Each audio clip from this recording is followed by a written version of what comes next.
विमल पोलो जुबा केसरी, हर पल मनाओ केसरी त्योहार। अतुल लोंढे पाटिल, अतुल भाई क्या करने वाले हैं पहले तो ये बताइए।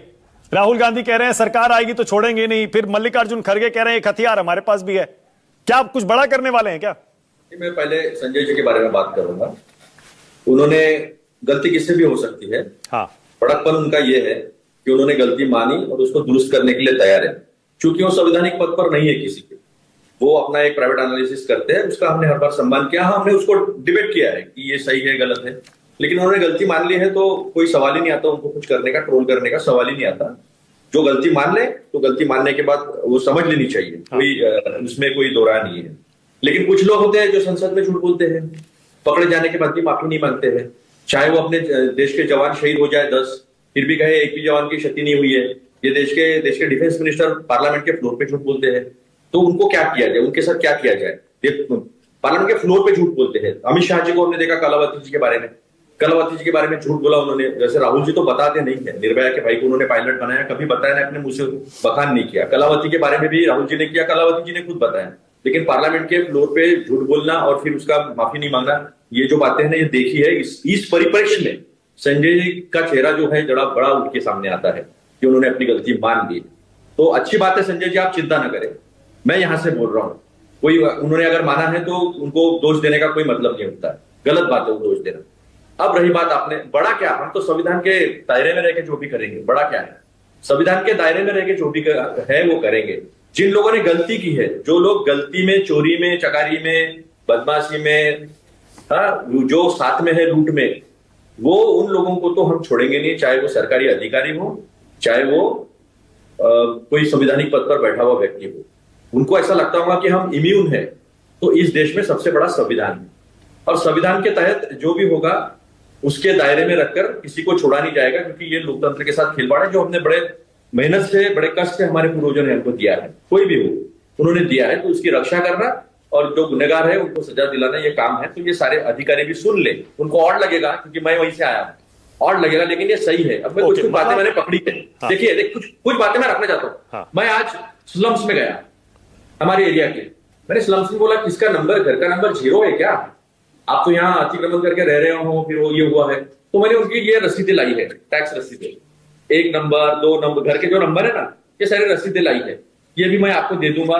तो इलेक्शन कमिश्नर ने क्या झूठ बोला है वो तो सारा आपके टीवी पर भी दिख रहा है। वो मैं गांव पंचायत देख रहा था, एक ही गांव में 20% वोट गए। अभी आपके प्रोग्राम के पहले गांव पंचायत देख रहा था मैं, नवादा बिहार में गांव है वो, वहां पर वो बूथ पर 78 वोट कट गए, 20% वोट जो है वो कट गए। और जो जिनके वोट कटे वो सामने आकर आपके चैनल पे बता रहे थे। वैसे राजू भाई भी शाम को 6:30 बजे उनका रहता ही है वो शो, जो है ना, क्या कहते हैं उस शो को, राजीव रंजन जी का माहौल क्या है, माहौल क्या है, माहौल क्या है। तो वो सारा माहौल सच झूठ, माहौल जो है सच और झूठ, तो वो झूठ जो है ना वो सारा उठ के माहौल में बता देते हैं।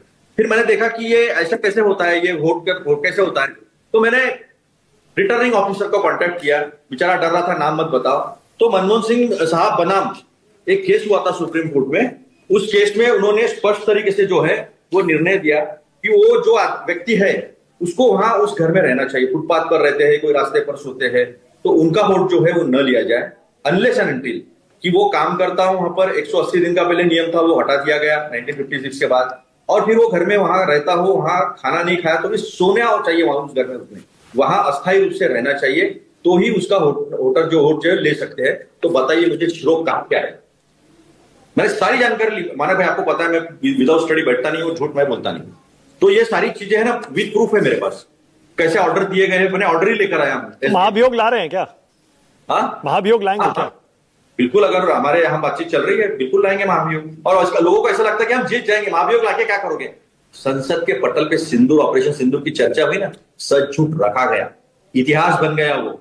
ये जिस देश की वर्तमान सरकार जो है वो किस तरह से झूठ बोलती है, युद्ध में जनता को कैसे महरूम रखती है, सही जानकारी से शहीदों को। तो आपने आंकड़ों का जिक्र कर दिया, आपने आंकड़ों का जिक्र कर दिया, तो फिर आंकड़े आपके पक्ष में है नहीं दोनों सदनों में, तो फिर ये उपराष्ट्रपति पद के लिए आंध्र प्रदेश से एक रिटायर्ड जज को सामने रखने का उसका क्या पीछे क्या है रणनीति? नहीं, अभी ऐसा है कि एक व्यापारी के बनाम एक विधिविद लीगल एक्सपर्ट सुप्रीम कोर्ट के जज, उनको खड़ा किया है।